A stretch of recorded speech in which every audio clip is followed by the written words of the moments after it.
अऊज़ु बिल्लाहि मिनश शैतानिर रजीम बिस्मिल्लाहिर रहमानिर रहीम।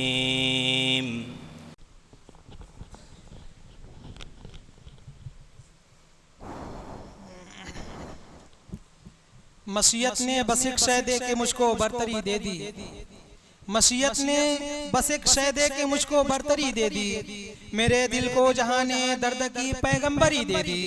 मेरा नकले तमन्ना उसने यूं शादाब रखा है, मेरा नकले तमन्ना उसने यूं शादाब रखा के जहां एक शाख सूखी दूसरी फौरन हरी दे दी। सदर मोहतरम ने बताया कि अल्लाह रब्बुल आलमीन ने कहा कि ऐ ईमान वालो तुम पूरे तौर पर इस्लाम में दाखिल हो जाओ। या अय्युहल्लज़ीना आमनु दुखुलू फिस्सिल्म काफ़ा। इस आयत में अल्लाह रब्बुल आलमीन ने मोमिनों के खिताब करते हुए कहा कि तुम पूरे तौर पर इस्लाम में दाखिल हो जाओ। इसका मतलब ये होता है कि मोमिनों में से, अहले ईमान में से भी कुछ लोग ऐसे हैं जो मुकम्मल तौर पर इस्लाम में दाखिल नहीं होते। बिल्कुल उसी तरह जिस तरह अल्लाह रब्बुल आलमीन ने कुफ्फार मक्का के लिए कहा अफतुमिनूना बिबादिल किताबि व तकफुरूना बिबाद, कि वो अल्लाह रब्बुल आलमीन की नादिल करदा किताबों में से बाज़ बातों पर तो ईमान ले आते हैं, मगर उन्हीं किताब की बाज़ बातों के साथ कुफ्र करते हैं और उसे तस्लीम नहीं करते। इसीलिए अल्लाह रब्बुल आलमीन ने एक दूसरी जगह इरशाद फरमाते हुए कहा इन्ना हाज़िही उम्मतुकुम उम्मतुन वाहिदा, कि ये उम्मत एक ही उम्मत है, यानी अंबिया की जो उम्मत है मुकम्मल तौर पर एक ही उम्मत है। उसमें तौहीद, ईमान, अकीदा, तमाम चीजें, बुनियादी तौर पर तमाम चीजें हर इंसान के अंदर अल्लाह रब्बुल आलमीन ने फितरी तौर पर दाखिल किया है। एक ही उम्मत अल्लाह रब्बुल आलमीन ने कहा, और इसीलिए इब्न अब्बास रज़ियल्लाहु ताला अन्हु कहते हैं अशरत कुरून बैन आदम व नूह कुल्लुहुम अला तौहीद। पूरी 10 सदियां गुजर गई, इस उम्मत का बनी आदम का हर फर्द तौहीद का दिलदादा और तौहीद का शहदाई था। मगर फिर बाद में सबसे पहले नूह अलैहिस्सलाम की कौम ने शिर्क को ईजाद किया, और उसके बाद जब नबी सल्लल्लाहु अलैहि वसल्लम आए और उसकी तरदीद करना शुरू किया तो कहने लगे कि बाप दादा से ऐसे ही होता चला आ रहा है, बाप दादा से ऐसे ही होता चला रहा है। मगर मेरे दोस्तों आप बताएं सच्चे दिल से और अपने दिल पर हाथ रख करके एक बार गौर करें।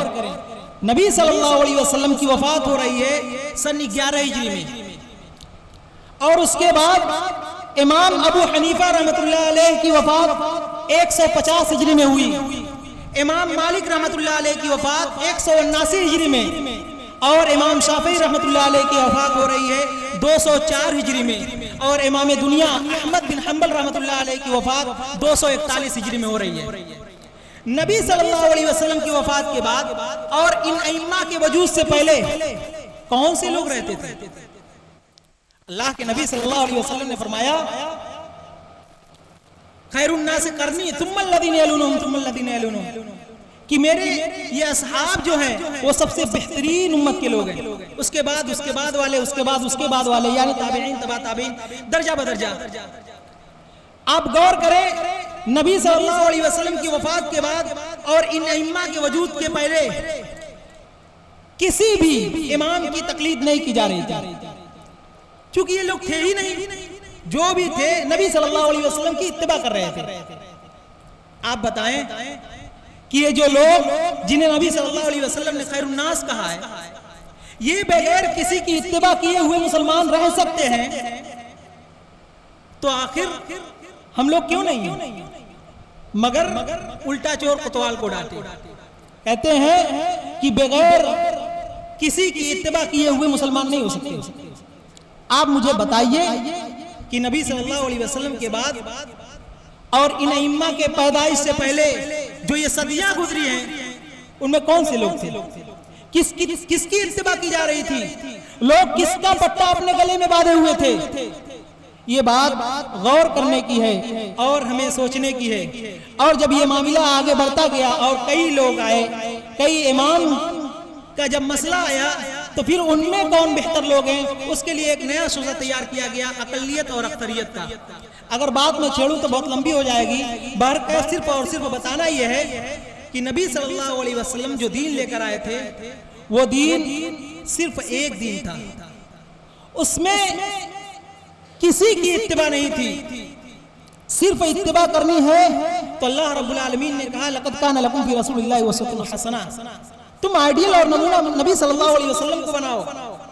हाँ, इमामों ने जो बातें कही हैं उन बातों में जो नबी सल्लल्लाहु अलैहि वसल्लम से बातें मुआफिकत खाती हैं उनको तस्लीम किया जाएगा, मगर उनके इंसानी और बशरी तकादे के तौर पर जो लग़्ज़ें हुई हैं, जो सहव हुआ है, उन्हें हमें कबूल नहीं करना है। वो वही इमाम खुद एतराफ़ कर रहे हैं कि हमारा जो अकीदा है और हमारा जो मनहज है वो यही है जो नबी सल्लल्लाहु अलैहि वसल्लम की मुआफिकत खाता है। जो बातें नबी सल्लल्लाहु अलैहि वसल्लम ने बतलाई है वही हमारा अकीदा है। उन लोगों ने खुद सराहत कर दी है, मगर उसके बाद लोगों ने तरह तरह के जो सवालात और एतराज़ पैदा किए हैं, उसका सबब यही है कि किसकी इत्तिबा की जाए, किसकी मानी जाए। उन लोगों से जो गलतियां हुई हैं वो मुज्तहिद हज़रात थे।